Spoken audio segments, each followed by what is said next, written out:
कर्ज पूर्ण भरलं तरीही जमीन विकली गेल्याचा गंभीर आरोप। ओटीएस योजनेत कर्ज फेडूनही कोट्यवधींची जमीन परस्पर विकल्याचा दावा। जमीन ताब्यात घेण्यासाठी आलेल्या बँक अधिकारी आणि पोलिसांसमोर शेतकऱ्यांचा आक्रोश। नेमकं काय आहे हे संपूर्ण प्रकरण पाहूयात। Special report. नमस्कार, मी प्रकाश शेवाळे। आपण पाहत आहात बागलाण न्यूज नेटवर्क। नाशिक जिल्ह्यातील दिंडोरी तालुक्यातील निळवंडी रोडवरील जाधव वस्ती येथे एका शेतकरी कुटुंबाने बँकेविरोधात गंभीर आरोप केले आहेत। पीडित कुटुंबाच्या म्हणण्यानुसार त्यांनी बँकेचे 7,67,000 रुपयांचे कर्ज वन टाइम सेटलमेंट म्हणजेच ओटीएस योजनेअंतर्गत पूर्णपणे फेडले होते।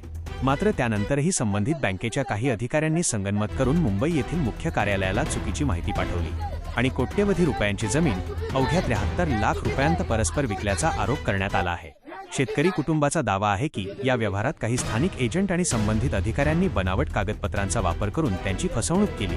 त्यामुळे अनेक वर्षांच्या कष्टाने उभी केलेली जमीन गमावण्याची वेळ त्यांच्यावर आली आहे। दरम्यान संबंधित जमिनीचा ताबा घेण्यासाठी बँकेचे अधिकारी पोलीस बंदोबस्तात घटनास्थळी पोहोचले। मात्र शेतकरी कुटुंबाने तीव्र विरोध करत आंदोलन सुरू केले। यावेळी पोलीस आणि शेतकऱ्यांमध्ये धक्काबुक्की व झटापट झाल्याचे समोर आले आहे।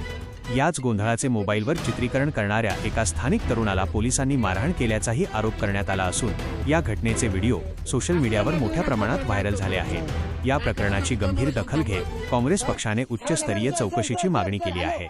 शेतकरी कुटुंबाला न्याय मिळावा आणि दोषींवर कठोर कारवाई करावी अशी मागणी विविध स्तरातून केली जात आहे। दरम्यान पोलीस प्रशासनाने आपली भूमिका स्पष्ट करत सांगितले आहे की ते न्यायालयाच्या आदेशाची अंमलबजावणी करण्यासाठी आणि घटनास्थळी कायदा व सुव्यवस्था राखण्यासाठीच बँकेच्या अधिकाऱ्यांसोबत गेले होते। पुढील कारवाई कायदेशीर प्रक्रियेनुसार सुरू असल्याचेही पोलिसांनी स्पष्ट केले आहे। महत्त्वाची बाब म्हणजे बँक अधिकारी, एजंट आणि इतर संबंधितांविरोधातील आरोप हे पीडित शेतकरी कुटुंबाने केलेले आरोप आहेत। या आरोपांची सत्यता संबंधित तपास आणि न्यायालयीन प्रक्रियेनंतरच स्पष्ट होईल। कर्ज फेडूनही जमीन गेल्याचा दावा, नेमकं सत्य काय याकडे आता संपूर्ण राज्याचे लक्ष लागले आहे। मी प्रकाश शेवाळे, बागलाण न्यूज नेटवर्क, सत्य, वेग, विश्वास।